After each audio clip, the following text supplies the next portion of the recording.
Welcome to the No Quit Living podcast. Our primary objective is to motivate and inspire our listeners to never quit. The reality of life is simple. We all fall. We all fail. At times, we get knocked down. The question is, do we get back up? Are we stronger? Are we better prepared to attain the maximum of our potential? Thank you for joining our No Quit tribe. As you go for your greatness today, never quit. And remember, we rise by lifting others up. Welcome to episode number 362 of the No Quit Living podcast. I'm your host, Christopher J. Worth, and today's theme of the day is Fighting Mediocrity. Our quote of the day comes to us from David Goggins. Life is one big tug of war between mediocrity and trying to find your best self.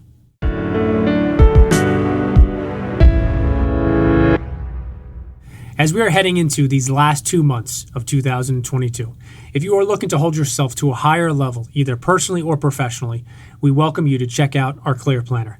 Think planner, calendar, journal, accountability partner, and goal tracker all in one. Head on over to theclearplanner.com to take a look. After I read our guest's new book, I was excited to get him on our podcast. Kevin Kartchner is all about fighting mediocrity, separating yourself, and trying to achieve your true potential. I hope you enjoy today's episode. Kevin, I'd like to welcome you to the No Quit Living podcast. Thank you so much for having me on, Chris. I have been looking forward to this. I appreciate it, as I have. First question we ask everybody is, are you ready to positively impact at least one person today? I am ready. Let's go. So as you know, the title of our podcast is No Quit Living. And I was curious if you yourself have either a no quit story or perhaps a really challenging time where you could have given up or given in, but you didn't. Yeah, so I've been thinking about that. My story is actually going to be a time where I quit, and it was actually to my advantage. And so I was an accountant. I graduated college in accounting and did it to learn the language of business and got an accounting job at a really big real estate company in Utah. And I'd been there for about a year, and it started to dawn on me very quickly that I was never going to reach my financial goals as an accountant. Typically, accountants don't name their price for their salary. It's, hey, here's what you're getting paid and good luck. Go crunch some numbers. We'll see you during tax season kind of thing. You know what I mean? And my initial thought was, man, maybe if I get an accounting job somewhere pretty like Hawaii and California. So I started applying for jobs there. And I actually, started getting some people responding back saying, hey, yeah, we'd love to interview you. And then it hit me. I'm like, Kevin, you can't take the same job in a different state and expect to be any happier or have anything change in your life. And so I started thinking about it. I'm like, I have to make a change. And I just spent nearly all my life savings on my fiance's ring. So I didn't have any money. But I remember reading Rich Dad Poor Dad when he says the greatest skill you can learn is sales. And I remember him saying, like, he wasn't a best written author, he was a best selling author. And I knew in sales I could control my income. Most people don't find sales sexy, but sales was the most sexy thing to me at the time. Like, I want to do sales. So I started actually praying, like, hey, I want a sales opportunity. God, like, please bless me with the sales opportunity.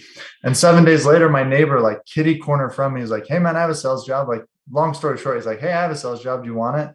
And 2 weeks later, I quit my job, all commission. Like, I was getting married soon, so it wasn't an ideal time. But so that story was, I could have settled and been like, hey, no, accounting is just like what I studied. That's what people do, is just, I'm going to stay here for the rest of my life. But I quit.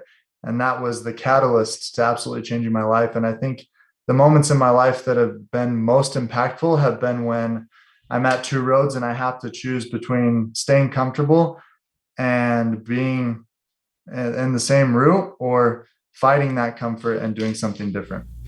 First of all, I appreciate you touching on that. And I love how you prefaced the story about how it was actually a time where you quit. And so many times when I'm a guest on a podcast, people have asked me, Chris, do you think that in life you don't ever quit no matter what? And I think the name of our podcast and our company obviously is misleading in some ways, because I think the idea, it's not about never quitting no matter what ever. People talk about business and relationships, using business. If someone asked me, or said, hey, my business is losing money every single year, year over year over year, but I'm never going to quit. I think that's a different story where it's okay. It's not about quitting. It's about finding a different angle. And I love how you shared your story because it's about so many more things in life than just a job and just a salary. And I love how you spoke about going to somewhere warmer or more beautiful like Hawaii. It's not going to change the job. Yes, it'll change physically what you see and the actual temperature,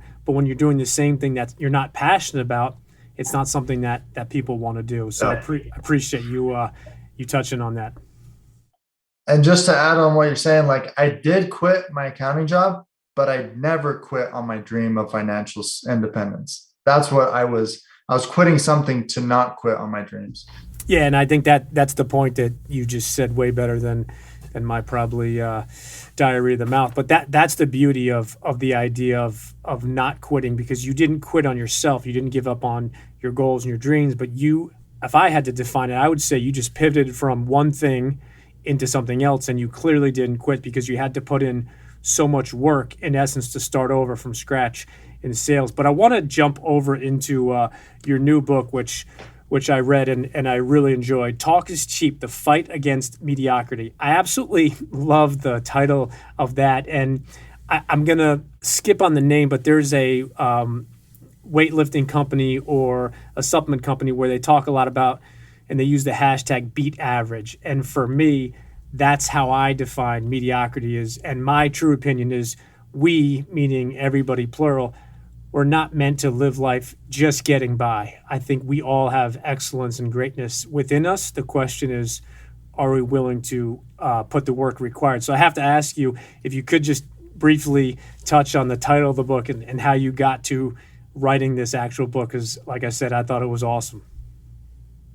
Yeah, no, I appreciate that. And I like what you said, because I think too many people quit on themselves. I think there are so many opportunities and so many amazing things people can do. But the name of the book was, it's a cool story. So I'm a big Darren Hardy fan. He's impacted me a lot in The Compound Effect. And I was listening to his book, one of his books, and I was at the gym. I remember it was the Clubhouse gym near my house. And I always wear a hoodie. I put the hoodie on, and then I put my over-the-ear headphones on over my hoodie. And I was just going through my workout, and I've slowly over the years shifted from listening to music to listening to books and podcasts and YouTube videos. And I was listening to his book, and he was talking about how entrepreneurs have a why behind what they do. But he said sometimes it's not why you do it. He says for some people, it's how they do it. He gave the example of his cleaner, loved how meticulous she was in cleaning. So how she did it was passionate, was the passion behind what she did. What they do, some people love what they do. Some people love why they do it. Some people love who they do it for. And then he said, some people are driven by the opposite, the adversary, meaning everything has an adversary. You know, there's God, there's Satan, there's the sun, there's the moon, there's good, there's bad. And when he said that, I started thinking about it. I think I stopped listening to the book and started in my head with my own thoughts. And I thought, that's really interesting. And I thought, I love pushing myself. I love reaching for my potential. I love believing that everyone's capable of greatness. And I thought, what's the opposite of that? And then it hit me, the fight against mediocrity. That's all I can remember looking back at the story, is like, it just hit me, the fight against mediocrity. And when I said it out loud, I literally got chills. I'm like, that is it, the fight against mediocrity. That's the cause I want to champion for the rest of my life, is help people fight mediocrity. So that's how the title came into play. I think those type of stories, not to belittle the reality of the story, but I think it's something that is simple like that. Obviously, you've taken it to the next level, but I think so many times people try to overcomplicate something, whether it's the name of a business or their mission statement or, you know, something that's geared towards that, a motto, a theme, and they focus so much time and effort on something that, I don't want to say it's superficial, but it's not why you do something. And you clearly had that moment where it hit you and you said, wow, and it excited you and it got you into it. And now, obviously, many, many months back after it, you are still just as excited and probably more excited in some ways. But it's always that one thing. And I always challenge people. And for me, it's my thoughts that generate ideas and different things to think about. And it comes from books, comes from podcasts, comes a lot from YouTube videos. So I have to ask, because you put it in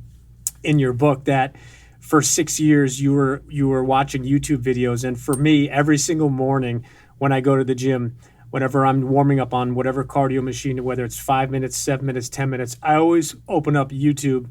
And obviously, the algorithms work and they pop up different things. But I have to ask you, is there a favorite, or do you have a go-to YouTube video if you just are kind of feeling a little bit lackluster today and you just say, all right, this is going to get me going? Yes, there is. It's Arnold Schwarzenegger's YouTube. It's one of his motivational speeches. I think the title of it is "The Speech That Broke the Internet." It's like 18 minutes. I can, as soon as it starts, I can quote the whole thing, and I love his rules for life. A lot of what he said was a big inspiration for the book and what I believe. That's definitely it. I think he's an incredible person. And one of the causes I've been championing as of late and working on different things for it is the idea of creating your own economy, not relying on, a job to support you, or just not relying on like, oh man, I have to have this 9 to 5, and really seeing like, hey, you can go out and create your own economy, whether that's your own economy in your health, your own economy in business, your own economy in your relationships. Like you're in charge of it. You can go out and create your own economy. And, but yeah, Arnold Schwarzenegger for sure. That was a lot of his stuff. He has a 3-minute one, a 5-minute one, all of them I love. That's a fantastic video. I've watched that a bunch of times. That was a selfish question because I was curious. I think so many people that I look up to and follow have those go-to, whether it's a video, whether it's an audiobook, whether it's a podcast. One of the things early on in your book you touched on a couple times is something that I'm really passionate about, is the idea of taking action. And I believe in the law of attraction. I believe you have to visualize things and you have to, in essence, create it or see it in your mind or in your eyes first and foremost. But I think so many people stop right there. And I think the next step is just as, if not more important, which is taking action. And I think something I say, if you take an inordinate amount of action, and even if you're failing and falling down, it's so much better than just sitting there and thinking and wanting. So wanted to just ask you to kind of touch on that, because again, you mentioned it a few times in your book. Yeah, for sure. I had someone recently tell me that authors write the book they need the most. And when they said that, I thought, yeah, that's probably true.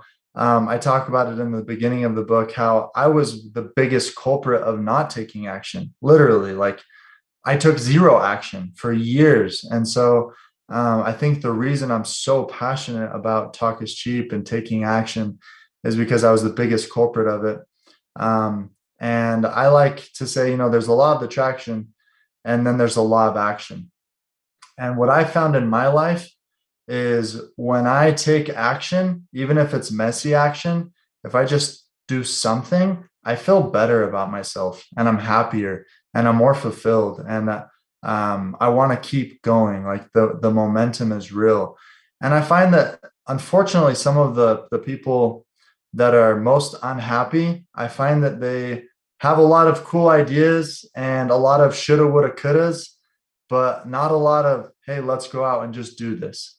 And so that's the premise of it, is I was the one that probably struggled with taking action the most.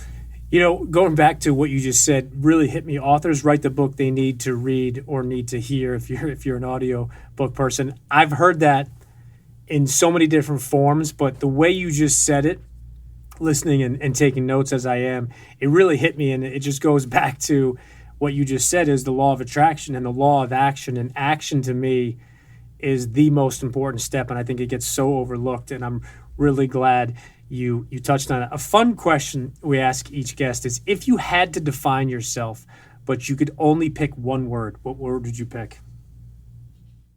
Ooh, that's a good question. We should have brought my wife on here to answer that one. The first word that came to mind was obsessive.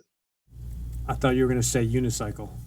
I mean, it ties into that. Whatever I pick, whatever I put my mind to, I become obsessed about it. Unicycling was definitely a big part of that. For those that don't know much about Kevin, or if this is your first introduction, definitely excuse me, definitely do a little research, because if you've ever tried to unicycle, which I've tried like 2 or 3 times in my life, it's beyond difficult. Definitely check out some stuff about Kevin, because you were I believe, number 2 ranked in the world unicyclist at one point. Number 2 in North America, number 4 in the world in my heyday. That is awesome.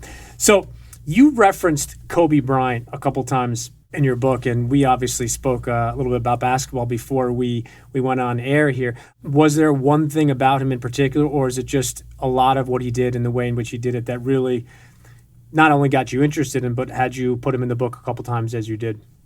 Yeah, for sure. So, like you said, the YouTube algorithm is good, and it started feeding me Mamba mentality videos of Kobe Bryant. And I think there's a stigma if you just know Kobe Bryant in the basketball world, you think, oh, he made some bad decisions, and I don't like him. But as I started to, I mean, everyone makes bad decisions, so I don't think you can define a person by a single choice. But um, as I started to learn about his work ethic, his story, how he was not very good at basketball when he was younger, but he just put in the work. I started to connect with him more and more. But what connected with me most was his mentality around the morning. And I believe the morning is a God-given gift to the high achiever. And because of what he said and he did, it inspired me to wake up earlier and earlier and earlier. And the earlier I woke up, the better I felt throughout the day, the more I got done. And if you haven't, watched what he says about the morning, he basically says, most people, they wake up at 8 or 9 or 10, they get a workout in, they go, they rest 2 or 3 o'clock, they get another workout in, then they go home, eat dinner, and go to bed. So they got 2 workouts in. He's like, if I wake up at 3, start at 4, and then he goes through the whole process, I got 2 or 3 the amount of workouts in that they didn't. And so over the years, I'm going to get better by default. Like, they don't have a chance. And when he said that, it just clicked in my mind. I'm like, oh, duh, just wake up earlier and get more. Like, there's so many benefits of it. So that's probably the concept that resonated with me the most and changed my life the most, is his work ethic in the morning. It's interesting how you talked about the algorithms of not only YouTube but social media and the internet and what you search on. And the same thing happened to me a couple of years ago. I am a huge Michael Jordan fan, and I think when I was younger, I was, and I've shared the story, and it's funny now to say, but I was almost an anti Kobe Bryant because he emulated Michael Jordan so much. And now that he's passed, and I've followed so much more of his work ethic, I've had some really candid conversation with friends of mine, and we've all said this person wanted to be like Michael Jordan because of what he did and how he did it. It's funny how you were almost like anti that person, which goes against a lot of what I think about. But going back to the algorithm pieces, so many of his videos over the last 3 years have come to forefront when I do searches or things, and it goes back to what you just said. And I think one thing I just wanted to touch on that you shared really hit me is, and it reminds me of a Zig Ziglar quote of failure is an event, not a person. Kobe Bryant's made some mistakes, he's taken some missteps, but that's not who he is as a person. And I think that's the beauty of who he became, is he embraced those challenges, he owned up to them, he apologized for them, but then he went ahead and, going back to our favorite word, action, he went ahead and he took action. So I'm really glad that you touched on that morning piece. And I have to ask a follow-up question. Do you personally have a morning routine that you swear by? Yes and no. My morning routine that I swear by is getting up early. Right now I'm getting up about 4 a.m. And the first thing so when I say yes and no, I get up at 4 a.m. and my morning routine adapts to what my goals are typically. But what's the piece that stays consistent is I go to the gym, and while I'm at the gym, I listen to whatever skill or attribute I'm working on acquiring at the time. And so I'll listen to the same podcast or book or module, 2 to 4 times a week, just to hopefully cement it into my brain. And so I'm trying to just rewire my brain all the time, from the things that I'm fed by the news and family and friends that are false. I'm trying to rewire my brain constantly. And so listen to the same thing. And then when I get home from the gym, I'll either read or work on an important project. Oftentimes, my wife and I just adopted a newborn baby 3 weeks ago. So right now it's been helping her out with the baby a little bit. But then after I get home from the gym, cook a good breakfast and then get to work. First of all, congratulations. I did not know that. That is Thank you. exciting. The one thing that you just said is, I think, so important, but it goes back to the idea of action. In today's day and age, we have things coming at us quicker, faster, almost every single day, whether it's podcasts, videos, audiobooks, ebooks, courses. Things are coming so quickly. There's so much content. And what I've found, and I'm going to mess up the quote, but Zig Ziglar was a big believer in what you just said about listening to something or reading something multiple times, because that's when you really get it. And I've found for myself, I indirectly and directly have done the same thing you just described, but it's not until the second or third or the fourth time when I listen to something or read it when I really get it. And I'm not saying that we all should read a book 10 times or listen to a podcast or course 25 times, but the mind can't bring in something in an entire book or course hearing it once. You'll get little tidbits, but it's the second, third, fourth time, and all of a sudden that's when it hits you. So I'm really glad that you touched on that, because that's something that I was wondering. I was like, as I'm getting older, is my brain getting slower? But what I realize is, because we have things flying at us at quicker paces all the time, it's harder to remember certain things and actually put into action. So I'm glad you shared that. Yeah. And there's a quote, I can't remember who said it, but he says, people need to be reminded more than they need to be taught. And the analogy I always give is, for anyone who's ever walked through a pasture or a field of grass or anything like that, if you walk through it and then go back the next day, you can't see where you walked because the grass adjusts back up.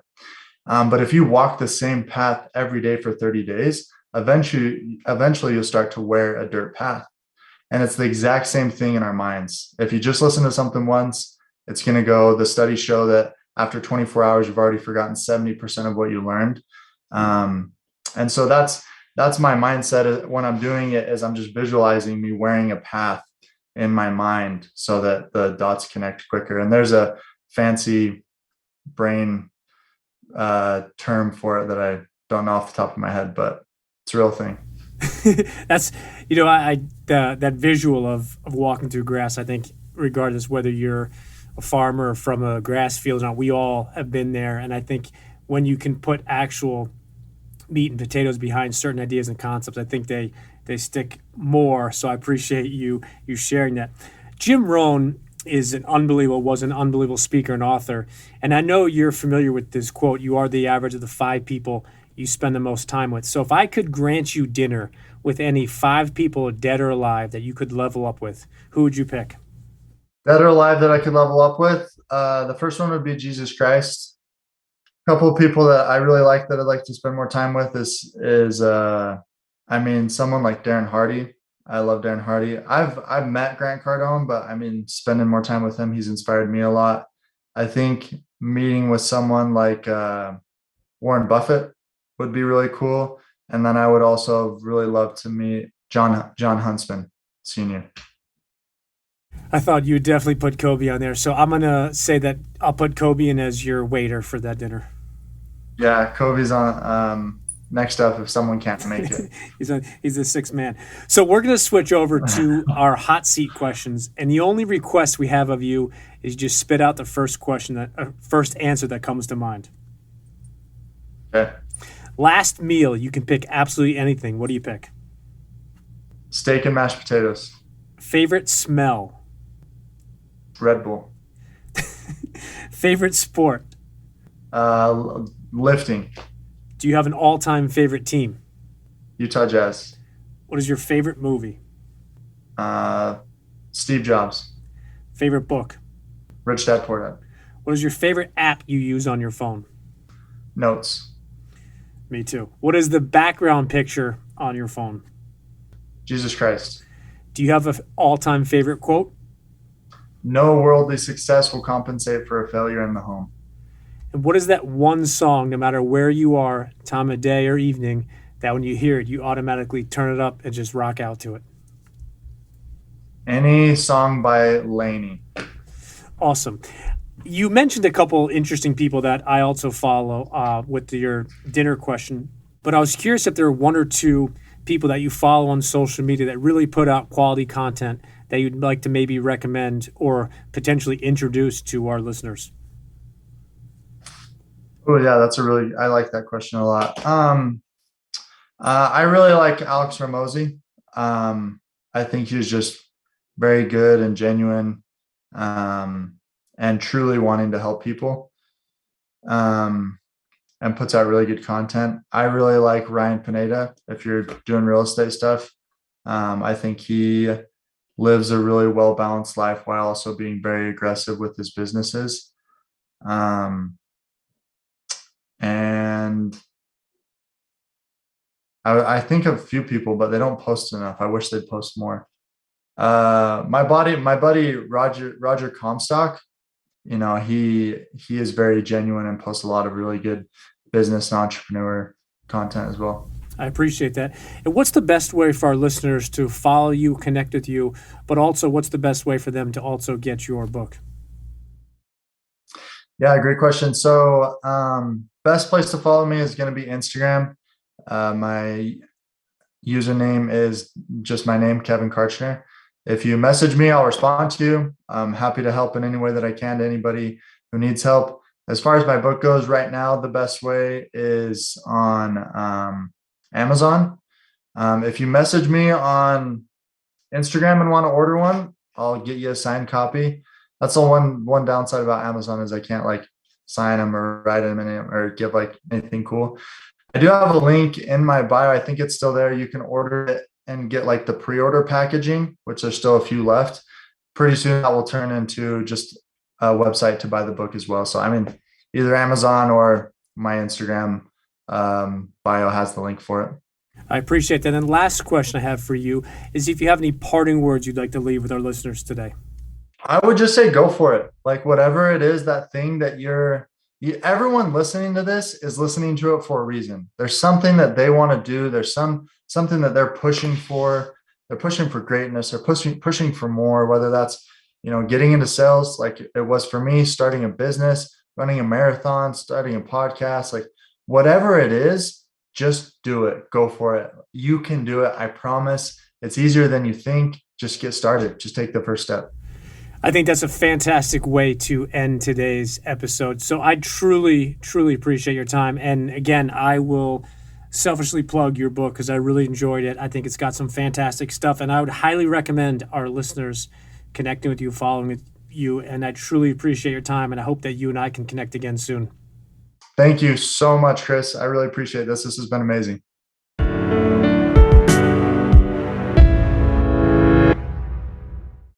Thank you for listening to episode number 362. I appreciate what Kevin shared with us today, and I love the idea of fighting mediocrity. In his parting words, Kevin encouraged us to just go for it. With that in mind, my challenge to you today is just that. Whatever your goal is, that idea, challenge, or that thing that you've been talking about, stop talking and just go for it today. And remember, we rise by lifting others up. And lastly, to our listeners, thank you. We truly appreciate your time, and we hope our episodes inspire you to keep on attacking life and never giving up. To quote Dr. Norman Vincent Peale, it's always too early to quit.